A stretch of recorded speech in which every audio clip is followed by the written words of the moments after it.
Hi, welcome back literature miss. Admission allotment ന്യൂസുകൾക്കും ക്ലാസ്സുകൾക്കുമായും channel subscribe ചെയ്യുക.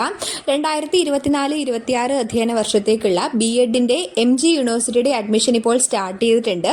നിങ്ങൾക്ക് MG യൂണിവേഴ്സിറ്റിയുടെ ഒഫീഷ്യൽ സൈറ്റ് വഴി നിങ്ങൾക്ക് ആപ്ലിക്കേഷൻ സബ്മിറ്റ് ചെയ്യാവുന്നതാണ്. BEd ആപ്ലിക്കേഷന് വേണ്ടിയിട്ട് ജനറൽ കാൻഡിഡേറ്റ്സിന് 1300 രൂപയും SC ST കാൻഡിഡേറ്റ്സിന് 650 രൂപയുമാണ് ആപ്ലിക്കേഷൻ ഫീസ്. ഇത് നമ്മൾ ഓൺലൈനായിട്ടാണ് പേ ചെയ്യേണ്ടത്. നിങ്ങൾ അപേക്ഷ സമർപ്പിക്കാനായി MG യൂണിവേഴ്സിറ്റി അഡ്മിഷൻ എന്ന് സെർച്ച് ചെയ്യുക. അവിടെ സെൻട്രലൈസ്ഡ് അലോട്ട്മെന്റ് പ്രോസസ്സ് എന്നുള്ള ഓപ്ഷൻ തിരഞ്ഞെടുക്കുമ്പോൾ ഏറ്റവും താഴെ BEd എന്നുള്ള ഓപ്ഷൻ ഉണ്ട്. അവിടെ നിങ്ങൾ ആ ഒരു മൂന്ന് ഡോട്ടിൽ ക്ലിക്ക് ചെയ്യുകയാണെങ്കിൽ രജിസ്ട്രേഷൻ എന്നുള്ള ഒരു ഓപ്ഷൻ നിങ്ങൾക്ക് അവൈലബിൾ ആണ്. രജിസ്ട്രേഷനിൽ ക്ലിക്ക് ചെയ്യുമ്പോൾ അലോട്ട്മെന്റ് എന്നുള്ള ഓപ്ഷൻ ഉണ്ട്. അവിടെ അലോട്ട്മെന്റിൽ നിങ്ങൾക്ക് അക്കൗണ്ട് ക്രിയേറ്റ് ചെയ്യാവുന്നതാണ്. അക്കൗണ്ട് ക്രിയേറ്റ് ചെയ്യുമ്പോൾ നിങ്ങൾ ശ്രദ്ധിക്കേണ്ട ഏറ്റവും പ്രധാനപ്പെട്ട കാര്യം, നിങ്ങൾ ഒരു പ്രാവശ്യം മാത്രമേ ഒരു ആധാർ നമ്പറിൽ നിന്ന് അക്കൗണ്ട് ക്രിയേറ്റ് ചെയ്യാൻ വേണ്ടിയിട്ട് സാധിക്കത്തുള്ളൂ. അതുകൊണ്ട് തന്നെ പേര്, നിങ്ങളുടെ പേഴ്സണൽ ഡീറ്റെയിൽസും കാര്യങ്ങളും ഒക്കെ കൊടുക്കുമ്പോൾ വളരെ ശ്രദ്ധയോടുകൂടി തന്നെ കൊടുക്കുക.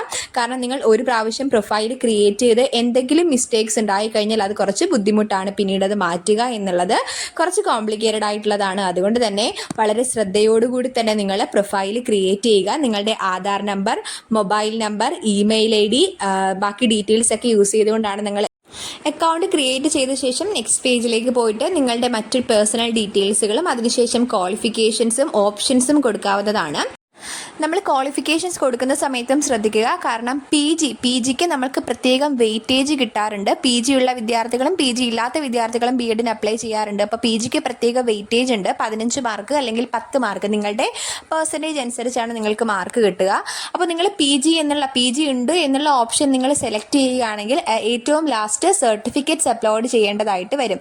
ഇത് പറയാനുള്ള കാരണം, കേരള യൂണിവേഴ്സിറ്റിയിൽ ഈ ഒരു വർഷം ഇറങ്ങിയിട്ട് ഇപ്പോൾ ഈ ഒരു BEdന് അപ്ലൈ ചെയ്യേണ്ട പല കുട്ടികളും ഇതുവരെ 4th സെം എഴുതിയോ അതിൻ്റെ റിസൾട്ട് വരികയോ ചെയ്തിട്ടില്ല. 4th സെം അവർ എഴുതിയിട്ടില്ല.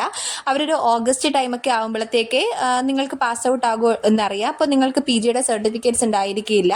അപ്പം ഇവിടെ നിങ്ങൾ PG ഉണ്ട് എന്നുള്ള ഓപ്ഷൻ സെലക്ട് ചെയ്യുകയാണെങ്കിൽ ഏറ്റവും ലാസ്റ്റിലത്തെ പേജിലേക്ക് പോകുമ്പോൾ PGയുടെ സർട്ടിഫിക്കറ്റ്സ് അപ്ലോഡ് ചെയ്യേണ്ടതായിട്ട് വരും. കേരള യൂണിവേഴ്സിറ്റി പോലെയല്ല. കേരള യൂണിവേഴ്സിറ്റിക്ക് നമ്മൾ ജസ്റ്റ് ടിക്ക് ഇടത്തേ ഉള്ളൂ. അഡ്മിഷൻ സമയത്ത് മാത്രം സർട്ടിഫിക്കറ്റ്സ് പ്രൊവൈഡ് ചെയ്താൽ മതി. പക്ഷേ MG യൂണിവേഴ്സിറ്റിക്ക് അങ്ങനെയല്ല.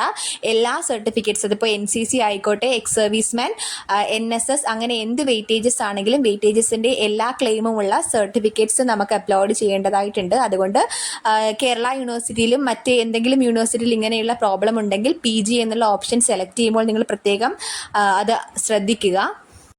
അപ്ലൈ ചെയ്തപ്പോൾ ഏതൊക്കെയാണോ നിങ്ങൾ വെയിറ്റേജസ് ആയിട്ട്, അതായത് NCC, അതുപോലെ എക്സ് സർവീസ്മാൻ, അത്തരം നിങ്ങൾ വെയിറ്റേജസ് എന്തൊക്കെ വെച്ചിട്ടുണ്ടോ ആ ഒരു വെയിറ്റേജസിൻ്റെ എല്ലാം സർട്ടിഫിക്കറ്റ് നിങ്ങൾ മസ്റ്റായിട്ട് അപ്ലോഡ് ചെയ്തേ പറ്റൂ.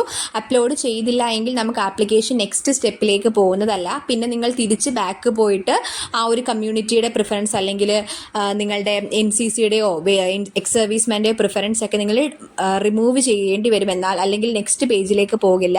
അതുകൊണ്ട് തന്നെ നിങ്ങൾ ഇത് അപ്ലൈ ചെയ്യുന്ന സമയത്ത് ഇതെല്ലാം മുൻകൂട്ടി തയ്യാറാക്കി വെച്ചിട്ട് തന്നെ അപ്ലൈ ചെയ്യാൻ വേണ്ടിയിട്ട് സ്റ്റാർട്ട് ചെയ്യുക.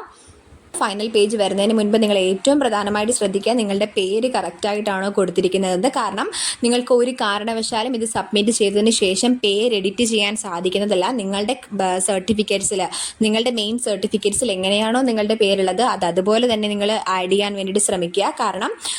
ആഡ് ചെയ്യുക. കാരണം എന്താണെന്ന് വെച്ചാൽ ഒരു കാരണവശാലും നമുക്ക് പിന്നീട് പേര് എഡിറ്റ് ചെയ്യാൻ വേണ്ടിയിട്ട് സാധിക്കുന്നതല്ല. അതുകൊണ്ട് പേര് കറക്റ്റായിട്ട് ശ്രദ്ധിക്കുക. അതിനുശേഷം ഫൈനൽ സബ്മിഷൻ കൊടുത്തു കഴിഞ്ഞാൽ നിങ്ങളുടെ ആപ്ലിക്കേഷൻ സബ്മിറ്റ് ആകുന്നതാണ്.